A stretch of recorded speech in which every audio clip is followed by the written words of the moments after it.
мислам дека највише забележавме нееднаквоста на жените на работно место. Највише го забележавме со корона кризата, бидејќи знаеме кои први беа на удар.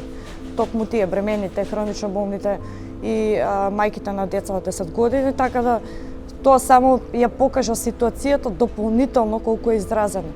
Меѓутоа, каква се дискриминација од нееднакво плаќање за една иста работа, до неплаќање соодветно на вложениот труд од страна на работничките и оние отпуштање веднаш кога ќе разбере работодавачот, менаџерот или кој да е, дека работничката е бремена, или кога се грижат за нивните деца, дали нега на дете, дали кога го користат боледување.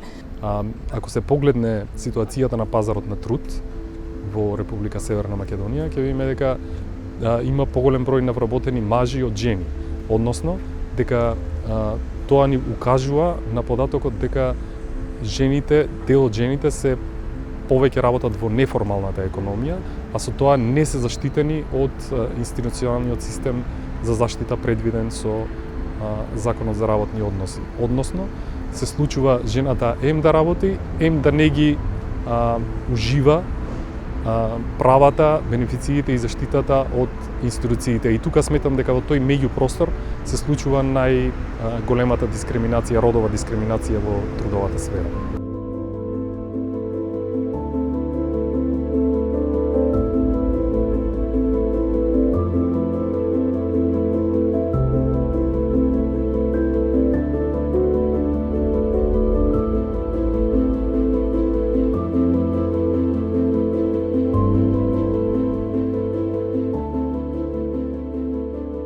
Оно што треба за да се намали дискриминацијата е да нема никакво откажување на договор, никакви откази додека работничките се бремени.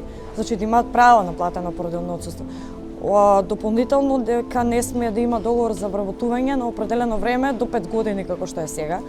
Нашето барање беше 9 месеца, работодавачите бараат 3. Се најдовме во новиот закон да стои тоа на година дена, се надевам ќе биде така. Од работниот статут се произлегуваат и голем дел на граѓански и политички права, односно дека ако немаш работен договор на неопределено време, не можеш да ги уживаш правата на здравствено, пензиско, социјална заштита, банкарски кредит не можеш да подигнеш. Мислам дека и тоа е многу битно да се каже, пошто дел од тие права не ги уживаат жените, односно се исклучени од тој систем само поради фактот што го немаат регулирано работниот договор.